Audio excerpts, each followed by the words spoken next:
दोस्तों, एमपीपीएससी के प्रारंभिक परीक्षा के सिलेबस में यदि आप इतिहास पर नज़र डालें तो प्राचीन और मध्यकालीन भारत की प्रमुख विशेषताएं, घटनाएं और प्रशासनिक, सामाजिक और आर्थिक व्यवस्थाओं के बारे में है। बस इतना सा लिखा है।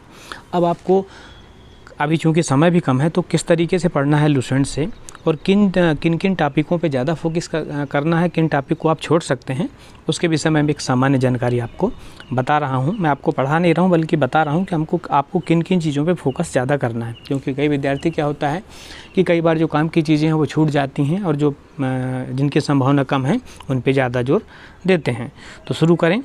जैसे प्राचीन भारतीय इतिहास के स्रोत हैं सबसे पहले तो हमको पढ़ना चाहिए बिल्कुल, जिसमें 4 प्रकार के स्रोत हैं।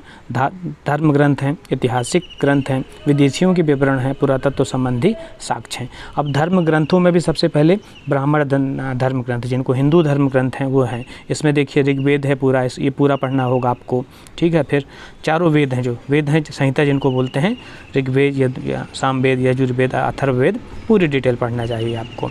इसके बाद फिर यहाँ से आप देखें इसी में तो थोड़ा बहुत बौद्ध ग्रंथ और जैन ग्रंथों का भी पता होना चाहिए। हालांकि जब आप बौद्ध धर्म और जैन धर्म पढ़ेंगे तो वहाँ से भी वो कवर हो जाएगा।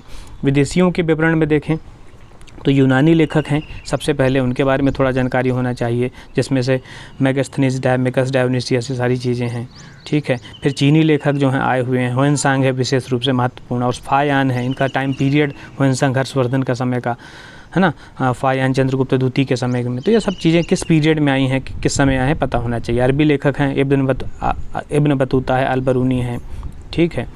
इसके बाद फिर पुरातत्व संबंधी साक्ष्य, जिसमें सिक्के हैं, अभिलेख हैं। तो फिर ये जो है महत्वपूर्ण अभिलेख हैं, ये डायरेक्टली क्वेश्चन इनसे पूछ लेता है कि हाथी गुम्फा अभिलेख किसका है और कहाँ पर है, ठीक है। तो ये उदयगिरी में है, कलिंग के राजा खारवेल का है। जूनागढ़ अभिलेख रुद्रदामन का है, जो शक थे। तो ये पूरे याद होना चाहिए। इसके बाद बात आती है ये प्रागैतिहासिक काल, तो इसमें जनरली नहीं पूछा जाता है ना, बहुत ही संक्षिप्त में इसको देखें। देखिए आपको इतिहास में प्राचीन भारत में जो मेन टॉपिक है ना, उन पे ही फोकस करना है। क्योंकि आप ये मान के चलिए कि यदि 5 प्रश्न या 3 प्रश्न पूछता है तो 2 प्रश्न जो है मेन टॉपिक से ही पूछेगा।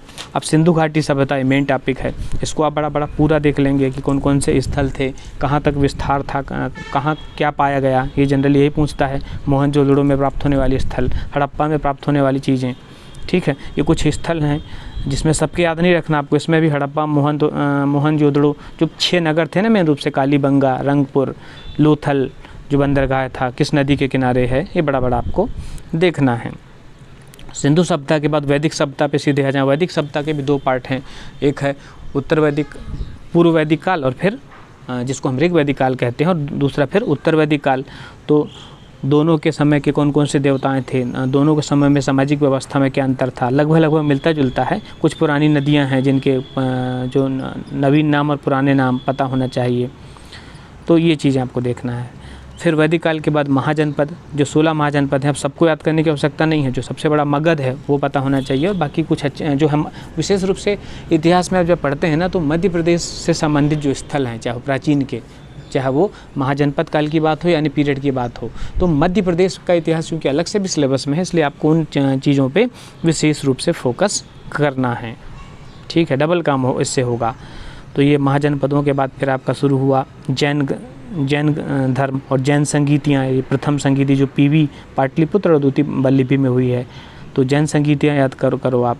फिर बौद्ध धर्म, मतलब गौतम बुद्ध से के बारे में जो है समस्त चीज़ें जो हैं ये पता होना चाहिए। फिर बौद्ध संगीतियों पर प्रश्न जनरली आता ही है, प्रथम, द्वितीय, तृतीय, चतुर्थ जो हुई हैं, कब हुई हैं, किस स्थान पे हुई हैं, है ना, और शासक कौन था और अध्यक्ष कौन था। जैसे शासक बड़ा आसान है, ए है, ए मतलब अजातशत्रु, के मतलब कालाशोक, फिर ए मतलब अशोक, फिर के मतलब कनिष्क, एक याद रहेगा आपको, शासकों के नाम याद हो जाएंगे। इसी तरीके से लोकेशन है रावपाक राजगृह, वैशाली, पाटलिपुत्र, कुंडलवन। तो उससे छोटे छोटे फार्मूले आप बना सकते हैं, ठीक है। तो बौद्ध विशेष रूप से जैन और बौद्ध धर्म ग्रंथ से आते ही हैं।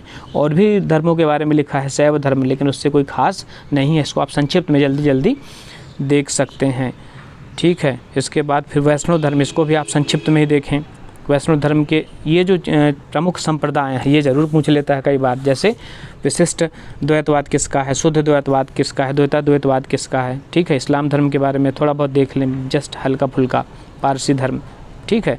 इसके बाद मगध को आप शुरुआती शासकों के बारे में पता होना चाहिए। बिंबिसार जो है, ठीक है, हर्यक वंश की शुरुआत। अब देखो बिंबिसार और बिंदुसार दो सुनते हैं आप। बिंदुसार जो है वो मौर्य काल के हैं, अशोक के पिता, और ये बिंबिसार है जो हर्यक वंश के प्रारंभ करता थे, शुरुआत करता थे, जिनके पुत्र फिर अजातशत्रु हुए। तो दोनों में आपको क्लियरिटी होनी चाहिए, तो है ना। तो मगध साम्राज्य में आप बिंदुसार, अजातशत्रु देख लेंगे हर्यक वंश का, फिर थोड़ा सा शिशुनाग वंश, काला वंश और कालाशोक जो हुए हैं, और फिर जिनके समय बौद्ध संगीति हुई थी, और फिर नंद वंश जिसमें महापद्म नंद और घनानंद हुए हैं। अब ये जो है ये क्रिटिकल पॉइंट है। घनानंद उसी समय था, उसी समय सिकंदर का आक्रमण हुआ और उसी समय मौर्य काल की शुरुआत हुई चंद्रगुप्त की। ये तीनों एक साथ चल रहे थे। तो सिकंदर तो आक्रमण करके यहाँ से चला गया, अब घनानंद को जो हरा कर या नंद वंश का पतन करके मौर्य साम्राज्य का उदय हुआ। तो यहाँ से पूरी चीज़ें आपको क्लियरली पता होना चाहिए। फिर चंद्रगुप्त के समय जो है सेल्यूकस निकेटर आया। तो मौर्य काल देखिए, प्राचीन भारत में वैसे भी देखा जाए तो सिंधु घाटी सभ्यता और वैदिक सभ्यता के बाद मौर्य काल और गुप्त काल ही है सबसे ज़्यादा इंपॉर्टेंट। तो मौर्य काल पे आपको ज़्यादा फोकस करना है, यहाँ के शासकों के बारे में जानकारी पता होना चाहिए, ठीक है। बिंदुसार के बाद अशोक, ये पता होना चाहिए।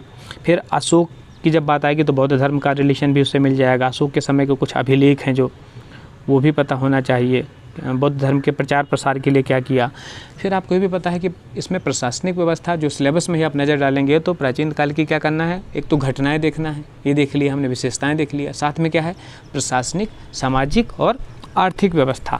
तो अब ये प्रशासनिक व्यवस्था जैसे मौर्यकालीन प्रशासन, अब कौन कौन मंत्री थे ये पूरा लिखा है, पुरोहित का क्या काम था, सेनापति का क्या काम था, सन्निधाता कौन था, समाहर्ता कौन था, कई बार पूछा है। तो इन पे आपको फोकस करना है, ठीक है। ये पूरा मौर्य ये हो जाएगा। फिर इसके बाद जो छोटे छोटे वंश मौर्य काल से देखिए, मौर्य काल के बाद और गुप्त काल के पहले, मौर्य काल ईसा के 300 साल पहले हुआ है और गुप्त काल ईसा के 300 साल बाद, मतलब जो 600 साल का बीच में पीरियड है ये अंधकार युग है। इसमें बहुत ज़्यादा डिटेल हमको पढ़ने को मिलता नहीं है, लेकिन जो छोटी छोटी चीज़ हुई हैं आपको शुंग वंश के बारे में थोड़ा बहुत देख लेते हैं। पुष्पमित्र शुंग का नाम आता है, ये वही शुंग है पुष्पमित्र जिनके जो है गुरु थे या वो पतंजलि थे, है ना। तो पतंजलि पे भी काफ़ी बार प्रश्न आए हैं। शुंग वंश के बाद सातवाहनों का ज़्यादा नहीं देखना ये, लेकिन थोड़ा बहुत गौतमीपुत्र सातकर्णी वगैरह के बारे में पूछता है। फिर इसके बाद जो विदेशी आक्रमण हुए हैं जिसमें हिंदी यूनानी, जिसको हम इंडो बैक्ट्रियन बोलते हैं, शक हैं, पहलव हैं, कुषाण हैं, तो इनके बारे में आपको थोड़ा थोड़ा देख लेना है। शकों में अब इसमें भी जब आप देखेंगे ना तो जो जैसे शकों की बात करें तो शकों में भी कई शासक हुए हैं, लेकिन जो मेन जब बात आती है तो रुद्रदामन की बात आती है। इसी तरीके से जब हम कुषाणों की बात करेंगे तो मेन किसकी बात आएगी, कनिष्क की बात आएगी। जो ज़्यादा जिन्होंने ऐसे इतिहास में ऐसे शासक जिन्होंने कुछ विशेष काम किया है उन पे ही क्वेश्चन फोकस होते हैं, है ना, तो उन पे ही आपको ध्यान देना है। फिर संगम युग, ये कभी जनरली अब आजकल के सिलेबस में स्पष्ट रूप से लिखा नहीं है, उसको आप पूरा चाहें तो छोड़ सकते हैं, वैसे भी ये टफ पोर्शन है, ठीक है। तो इसको छोड़ने के बाद फिर गुप्त पीरियड में आ जाए तो इसको फिर से आपको बहुत अच्छे से करना है, विशेष रूप से करना है। संस्थापक से लेके फिर चंद्रगुप्त के बारे में और समुद्रगुप्त के बारे में, स्कंदगुप्त के बारे में चीज़ें पूरी तरह से आपको पता होना चाहिए। और इनकी प्रशासनिक व्यवस्था कैसी थी ये भी बेटर तरीके से आप पढ़ें। वाकाटक वंश छोड़ सकते हैं, बिल्कुल इम्पोर्टेंट नहीं है। पुष्यभूति में आपको सिर्फ हर्षवर्धन के बारे में पता होना चाहिए थोड़ा बहुत, है ना, ये कर सकते हैं। मतलब आपको छांट के पढ़ना है, जो हाईलाइट पॉइंट्स हैं उन पे ही फोकस करें, बेटर रहेगा। फिर इसके बाद आता है दक्षिण भारत के वंश, तो ये चाहें तो आप छोड़ सकते हैं, और यदि आपको कुछ करना है तो थोड़ा थोड़ा जनरली पहला वंश का प्रथम शासक कौन था और मेन शासक जिसने कुछ खास काम किया हो उस पे फोकस करना है। फर्स्ट जो स्थापना किया था और इसके बाद जो महत्वपूर्ण है जिन्होंने कुछ विशेष काम किया हो उस पे ही फोकस रहेगा। अब जैसे चोलकालीन प्रशासन, इसमें स्थानीय शासन के जनक थे, उस समय भी था, ये भर पता होता है। किससे पता चलता है, ये चोलों के उत्तर मेरूर अभिलेख से पता चलता है, जो स्क्रीन में आपको दिख रहा है। बस हल्की फुल्की चीज़ें। फिर राष्ट्रकूटों के जो है शुरुआत कहाँ से हुई, है ना, प्रारंभकर्ता कौन था, चालुक्य हैं, लेकिन इनको आप छोड़ भी सकते हैं। जैसा कि अपनी बात हुई थी कि मध्य प्रदेश से संबंधित जो वंश हैं उन पे ज़रूर फोकस करना है। जैसे अब ये इनको छोड़ सकते हैं, लेकिन जैसे ही आपको राजपूत राजवंशों की बताएगी तब थोड़ा बहुत पता होना चाहिए प्रतिहार वंश, चौहान वंश के बारे में। जैसे चौहान वंश की बात करें, देखिए जब आप किसी वंश की बात करते हैं तो उसके कुछ ऐसे शासक होते हैं जिनके बिना उस वंश की चर्चा अधूरी है। जैसे चौहान वंश की बात करें और पृथ्वीराज का नाम ना आए तो संभव नहीं है, तो आपको पृथ्वीराज के बारे में ज़रूर पता होना चाहिए। ऐसे परमार वंश जो कि मध्य प्रदेश से संबंधित था, राजधानी उन्होंने धार को बनाई थी, राजा भोज थे जिन्होंने भोपाल में भोजताल भी बनवाया था, तो ये भी पता होना चाहिए। फॉर एग्जाम्पल इनका चूँकि जो परमारों का शासन राजस्थान तक था, डूंगरपुर बांसवाड़ा तक था, और इन्होंने जो है चित्तौड़ में भी बनवाया था त्रिभुवन नारायण मंदिर, जो पीएससी में पूछा भी गया था। चंदेलों की बात करें जिन्होंने खजुराहो के मंदिर बनाए, ये भी मध्य प्रदेश का वंश है, तो इसको भी आपको अच्छे से पढ़ना पड़ेगा। तो संक्षिप्त में यदि हम बात करें तो आपको प्राचीन इतिहास के स्रोत पे नज़र डालनी है, फिर आपको वैदिक काल में, फिर आपको पहले सिंधु घाटी सभ्यता, फिर वैदिक काल में, दोनों पूर्व वैदिक और उत्तर वैदिक काल, फिर मौर्य काल, फिर गुप्त काल पे ज़्यादा फोकस करना है, और बाद में जो छोटे छोटे वंश हैं उसमें उन पे ज़्यादा फोकस करना है जिनका संबंध मध्य प्रदेश से रहा है, क्योंकि वो मध्य प्रदेश में भी के इतिहास में भी कवर होगा। इतना मेरे ख्याल से आपको पर्याप्त रहेगा।